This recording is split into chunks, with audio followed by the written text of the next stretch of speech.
All right, welcome back to Chapter 3. This is Part 5, and I wanted to jump in a little bit talk about debugging. Now, you're going to notice that this video, out of all the videos, is rather short, and that's because we actually have a video where I walk you through debugging in Eclipse, and I believe that's maybe in the start here area. It might be the first chapter 1 and 3 area, but there is a video out there that actually walks you through how to debug in Eclipse. So logic errors are called bugs.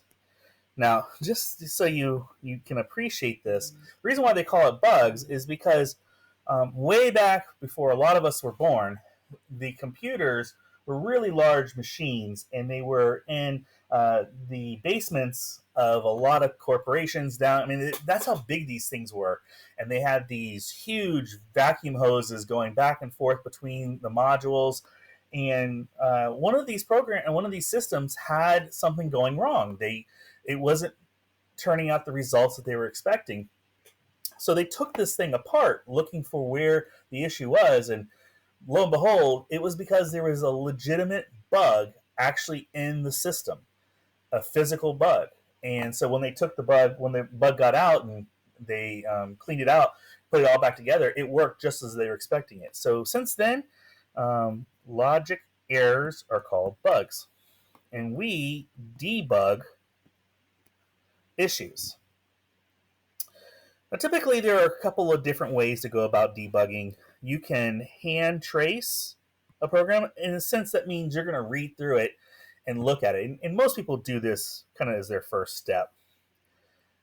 This will find some of your basic errors, like maybe a missing semicolon, or maybe you added 2 instead of 1 to a variable, things like that. You can also use and insert print statements. The system out print line is a great example, where you can print out the value of variables, or you can actually do what I know as printing out a flag to show, especially like an if-else statement. You might put these print lines in the if-else to see which if or the else ran, and that's to see the flow of the program. And then the third approach is to actually use a debugger for finding bugs. Your Eclipse has a debugger built into it. Most IDEs will have a debugger built right into them. Some work better than others. Eclipse has got a really good debugger, and so I definitely say that that's the way you should go about that. And again, the first one we talked about, the hand tracing, that's pretty common just to do anyways, but it only is going to get you so much result. This second way, not a bad idea, printing out lines, especially if your code's shorter and smaller and there's not a lot of complex pieces to it. But as we get into object-oriented programming and there's code all over the place, those first two approaches aren't going to return a lot of results for you. You're going to have to do a debugger.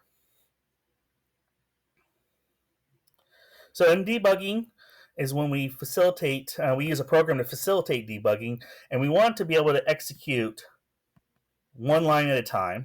We want to trace through our code, or we want to either step into methods or step over methods. We want to be able to set breakpoints.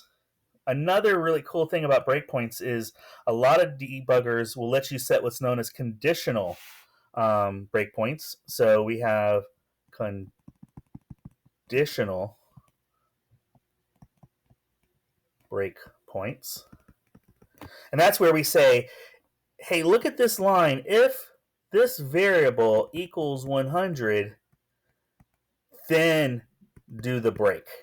Otherwise, keep going. This is great for loops. You can say, hey, when you go in this loop, don't stop every single loop. Only stop if X, or my counter, gets to a certain number. We can display variables, and a lot of our debuggers will have what's known as kind of a local variables, and that is the debugger itself will say, hey, these are the variables I'm currently working with, and they're kind of around the statement where we're sitting right now. So I'm just going to show them to you quickly and let you use them. We can also set up variables and say, no matter where you're in the code, show me what this variable's value is. We can display the call stack, and this is what things look like in our memory.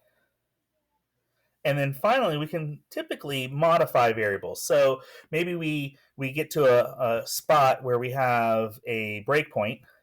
We get to that spot in code, and the variable x is 10. But just because we want to check something, we're going to change this variable to 100, which we can do while it's stopped on a line of code. We can go ahead and just quickly change the variable and then tell it to continue executing the code to see if that makes any difference whatsoever in the code. So that's why we can modify variables. This is why having a debugger, a good debugger, is worth its weight in gold, is because you can do all these things. There's a lot of other things you can do with a really good debugger. One of my most favorite debuggers actually allows you to rewind code. So if you get to a certain area and oh man, what's going on is not what I wanted, you can rewind the code, maybe change a few variables and let it run again. The other thing too is if you have an if-else statement and the code was going to go here, but for whatever reason you would really like it to go here, you can drag when it comes down and is sitting on this code before it executes, you can actually mouse on it and drag it down to this line, and it will execute that line instead. So this is talking a little bit about the fact that if you're using NetBeans or Eclipse, in this class we use Eclipse, and so that's why I said go to that video, watch that video about debugging, and that should help you. If you have any questions, make sure you shoot me a message or an email, and I hope you had a good time going through Chapter 3. Next up will be Chapter 4. I'll see you then.